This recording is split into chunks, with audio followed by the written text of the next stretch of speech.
Assalamualaikum warahmatullahi wabarakatuh. Baiklah, kami dari kelompok 4 mata kuliah bioteknologi akan mempresentasikan mengenai kunjungan industri yang kami lakukan, yaitu kunjungan industri bioteknologi industri tahu alami di Lubuk Buaya. Nah, sebelumnya dosen pengampu mata kuliah ini adalah Ibu Skunda Dilia Rosa MPD. Kami dari kelompok 4 beranggotakan, yang pertama ada Anissa Destrina, yang kedua ada Hafizah Hamdah, yang ketiga ada Hayatul Koryati, yang keempat Marelda Tania, yang kelima Nifa Haji Fatahillah, dan yang keenam Novia Rahmah. Lokasi kunjungan industri.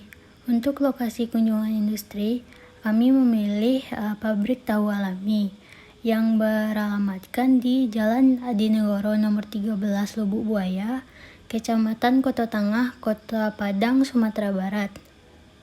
Nah, industri tahu alami ini berdiri sejak tahun 1999 dengan pemilik pabrik bernama Ibu Habibah dan Bapak Muakhir yang berasal dari daerah Jawa.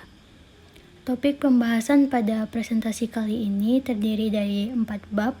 Bab yang pertama merupakan pendahuluan, berisikan latar belakang, tujuan observasi, dan manfaat observasi. Bab yang kedua berisi profil perusahaan, yaitu pengertian tahu, sejarah tahu alami, arah kebijakan, struktur organisasi, teknik produksi, dan pengolahan limbah industri tahu alami.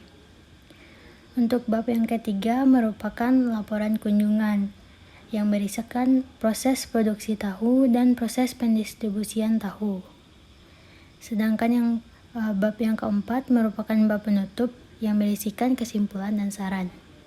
Baiklah, saya Novia Rahmah akan menyampaikan materi tentang bab 1 pendahuluan. Industri tahu merupakan industri kecil menengah berproduksi dengan metode tradisional yang hanya tersebar di kota-kota besar ataupun kecil. Bahan dasar yang sering dimanfaatkan untuk kebutuhan pangan salah satunya yaitu kacang-kacangan seperti kacang kedelai. Kacang kedelai biasanya banyak digunakan oleh masyarakat Indonesia sebagai bahan baku utama makanan, yaitu seperti tahu dan tempe.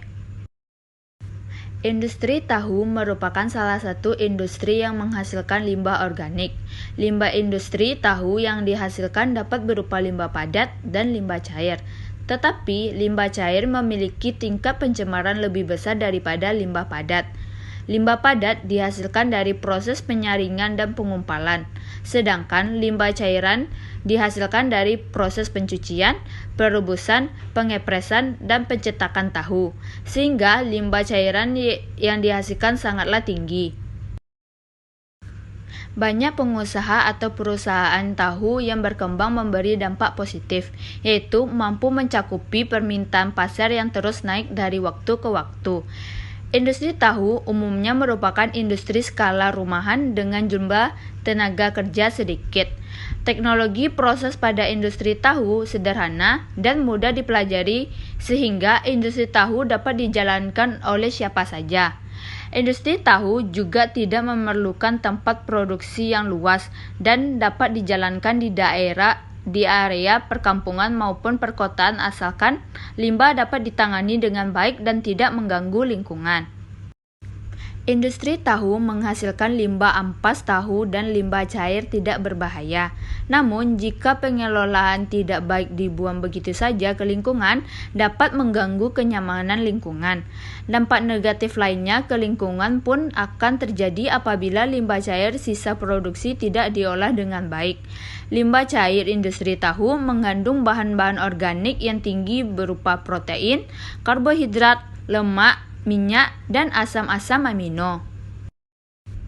Upaya untuk menurunkan kandungan bahan organik dalam air buangan industri tahu telah banyak dilakukan, di antaranya menggunakan metode fisika kimia dan biologis aerob. Akan tetapi, penerapan metode tersebut secara realita khususnya di Indonesia relatif sulit karena beberapa alasan, antara lain 1. Metode dan operasi relatif kompleks. Yang kedua, kebutuhan jumlah kaigulan besar dan biaya energi listrik untuk aerasi tinggi. Dan yang ketiga, lahan pengolahan yang luas. Dengan demikian, industri-industri tahu sering membuang limbah ke badan air tanpa pengolahan terlebih dahulu. Oleh karena itu, diperlukan metode pengolahan alternatif baru yang efisien dan ramah lingkungan. Metode biologi merupakan alternatif dalam pengolahan limbah. Cara biologi dapat menurunkan kadar zat organik terlarut dengan memanfaatkan mikroorganisme atau tumbuhan air. Mikroorganisme yang digunakan untuk pengolahan limbah adalah bakteri, alga, ataupun protozoa. Sistem ini cukup efektif dengan biaya pengoperasian rendah dan dapat mereduksi BOD hingga 90%. Oleh karena itu, pengolahan limbah cair secara biologis merupakan cara yang sangat menarik dan menguntungkan. Saya Anissa Destrina, NIM 1823102. Materi selanjutnya yaitu bab 2 mengenai profil perusahaan. Adapun isi dari bab 2 ini yaitu yang pertama ada pengertian tahu, yang B sejarah tahu alami, C arah kebijakan, D struktur organisasi, E teknik produksi, dan F pengolahan limbah industri tahu alami. A. Pengertian tahu. Kata tahu berasal dari Cina tauhu, teuhu atau tokwa. Kata tau atau teu berarti kacang. Untuk membuat tahu menggunakan kacang kedelai atau kuning putih, sedangkan hu atau kwa artinya rusak atau hancur menjadi bubur. Jadi tahu adalah makanan yang dibuat pakan salah satu bahan olahan dari kedelai yang dihancurkan menjadi bubur. Selanjutnya, sejarah pabrik tahu yang kami datangi. Usaha tahu alami ini merupakan industri pengolahan kedelai menjadi tahu yang telah berdiri sejak tahun 1999.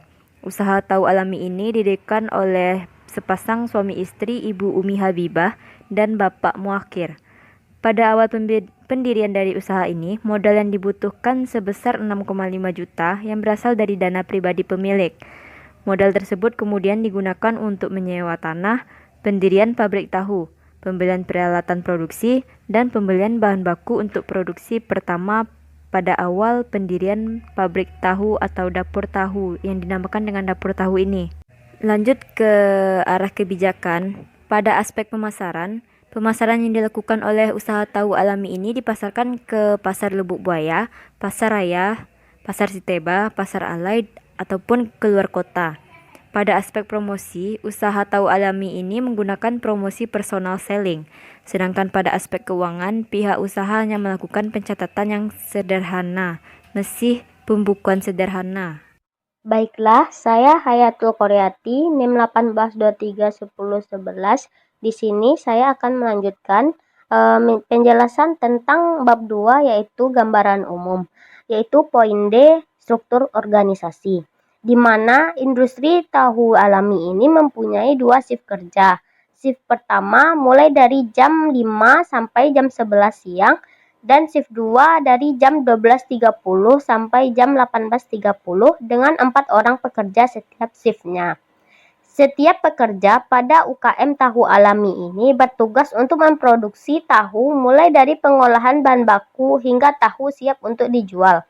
Keseluruhan lantai produksi tahu terdiri atas 4 area, di mana setiap area terdiri dari 4 stasiun kerja penyaringan dan pencetakan. Selanjutnya poin yang E yaitu teknik produksi. Industri tahu alami memiliki tenaga kerja dalam jumlah kecil di mana tidak ada hierarki yang jelas antara pekerja satu dengan lainnya. Pekerjaan dilakukan secara bersama-sama dengan pembagian tugas yang tidak teratur. Proses produksi tahu relatif mudah dan sederhana dan tidak membutuhkan investasi yang tinggi. Secara umum, proses produksi tahu alami ini hampir sama, hanya saja ada yang menggunakan bahan kimia untuk penggumpal dan ada yang alami. Prinsip dasar pembuatan tahu adalah sortasi, perendaman, penggilingan, dan pengenceran, perebusan, penyaringan, penggumpalan, pencetakan, pengirisan, dan pengemasan. Dalam proses pembuatannya, Tahu menyisihkan limbah yang dapat didaur ulang kembali menjadi oncom dengan bahan dasar kedelai. Selanjutnya, poin yang terakhir yaitu poin F, pengolahan limbah industri tahu alami, di mana industri tahu menghasilkan limbah ampas tahu dan limbah cair tidak berbahaya. Namun, jika pengolahannya tidak baik atau dibuang begitu saja ke lingkungan, maka dapat mengganggu kenyamanan lingkungan. Limbah industri tahu dapat menimbulkan pencemaran yang cukup berat karena mengandung polutan organik yang cukup tinggi. Air limbah industri tahu merupakan salah satu sumber pencemaran lingkungan yang sangat potensial. Kemudian, ampas dari bahan produksi tahu ini dimanfaatkan sebagai pakan ternak yang banyak kandungan proteinnya. Pertumbuhan ternak yang diberi pakan ampas tahu lebih cepat pertumbuhannya daripada ternak yang tidak diberi pakan ampas. Baiklah, saya Hafizah Hamdah akan melanjutkan materi selanjutnya, yaitu proses produksi pada tahu. Yang pertama yaitu penyortiran. Penyortiran kedelai dilakukan untuk menghilangkan kotoran-kotoran seperti batuan-batuan kecil, daun-daun atau batang tanaman yang terbawa pada kedelai atau kedelai yang cacat, sehingga hanya kedelai yang memiliki kualitas bagus yang digunakan untuk proses pembuatan tahu. Proses yang kedua yaitu perendaman. Setelah didapatkan kedelai disortasi, kemudian direndam dengan menggunakan air bersih selama kurang lebih 4 jam. Pada saat perendaman, hindarkan terkena oleh bahan kimia seperti sabun, air yang mengandung kaporit, dan terkena garam atau minyak. Selanjutnya yaitu pencucian. Setelah direndam, kedelai yang sudah mengembang dan lunak kemudian dicuci bersih dengan menggunakan air sumur. Sebaiknya dicuci pada air yang mengalir agar lendirnya terbawa sehingga kedelai lebih bersih, dan pencucian ini bertujuan untuk menghilangkan lendir dari sifat asam. Proses produksi tahu selanjutnya yaitu penggilingan. Kedelai yang telah dicuci kemudian digiling dengan menggunakan mesin penggiling dan sambil ditambahkan air sedikit demi sedikit hingga dihasilkan bubur kedelai yang berwarna putih. Perhatikan gambar di bawah ini. Proses produksi tahu yang kelima yaitu press atau pemisahan sari dengan ampas. Kedelai yang sudah digiling kemudian siap untuk dipres dengan menggunakan mesin press, maka antara sari dan ampas tahu akan terpisah. Ampas tahu akan dimasukkan ke dalam karung dan dapat digunakan sebagai pakan ternak. Sedangkan sari tahu akan diolah lagi yaitu dimasak dengan menggunakan uap. Selanjutnya yang keenam yaitu perebusan. Perebusan dilakukan dengan menggunakan bak terbuat dari semen yang di dalamnya dilapisi bahan stainless dengan diameter 1 meter dan tinggi kurang lebih 1,2 meter. Bak perebusan menggunakan bahan bakar kayu. Penggunaan bahan bakar tersebut lebih efisien dan lebih cepat dibandingkan dengan menggunakan gas. Perebusan dilakukan selama kurang lebih 1 jam. Selama perebusan dilakukan pengadukan terus-menerus. Baiklah, saya Nifa Haji Fatahillah akan melanjutkan proses yang ketujuh yaitu pendiaman. Setelah mendidih, larutan bubur kedelai tersebut dimasukkan ke dalam tong yang bagian dalamnya dilapisi bahan stainless. Didiamkan selama 15 menit, kemudian ditambahkan tepung dan diaduk perlahan-lahan yang berfungsi untuk membantu dalam penggumpalan. Proses yang ke-8 yaitu pencetakan. Siapkan papan cetakan kosong dan bagian atas dilapisi kain halus dan tipis, kemudian sari kedelai dituangkan ke cetakan yang sudah dilapisi kain tipis tersebut. Susun cetakan 2-5 unit, kemudian bagian atasnya ditutup dengan papan kayu. Cetakan paling atas diberi pemberat dengan menggunakan ember yang isinya air. Lalu proses yang ke-9 yaitu pemotongan. Setelah sari kedelai dipres kurang lebih 15 menit sehingga kadar airnya rendah, maka dihasilkan tahu dalam bentuk lembaran. Sesuai dengan ukuran cetakannya, tahu yang masih dalam lembaran tersebut dipindahkan bersama papan cetakannya dan susun dengan rapi. Tahu yang masih lembaran berwarna putih tersebut dipotong-potong dengan menggunakan pisau stainless yang tajam. Dan untuk proses yang terakhir yaitu ke-10 pengemasan. Tahu yang telah dipotong kemudian dimasukkan ke dalam kotak yang dialasi plastik. tahu yang terdapat di dalam kotak terdapat 100 buah per kotaknya. Lalu selanjutnya itu bagian B, proses pendistribusian tahu. Hasil produksi tahu dipasarkan di Kota Padang seperti Pasar Raya, Lubuk Buaya, Pasar Siteba, Pasar Pagi, Simpang Haru, Purus, Jati, Gunung Pangilun, dan ada juga yang di luar Kota Padang yaitu seperti Lubuk Alung dan juga Kota Pariaman. Selain diproduksi di daerah tersebut, dapur tahu juga mengolahnya menjadi makanan yang bisa dikonsumsi masyarakat seperti tahu gejrot, seblak tahu, dan lain-lain. Untuk proses pendistribusian tahu pada pabrik ini dilakukan dengan 2 cara, yaitu proses yang pertama, para penjual di pasar mengambil sendiri tahu dari pabrik, lalu menjualnya lagi di pasar sehingga langsung sampai ke tangan konsumen. Lalu proses yang kedua, mendistribusikan tahu ke agen-agen yang telah memesan. Dari agen tersebut, penjual di pasar bisa mendapatkan tahu tersebut melalui perantara. Baiklah, saya Marielda Tania, NIM 18231016 akan melanjutkan materi selanjutnya yaitu mengenai bab 4 yang merupakan penutup. Yang pertama adalah kesimpulan. Nah, sebelumnya, industri tahu merupakan industri kecil menengah berproduksi dengan metode tradisional yang banyak tersebar di kota-kota besar dan kecil. Tahu merupakan makanan yang digemari oleh banyak orang.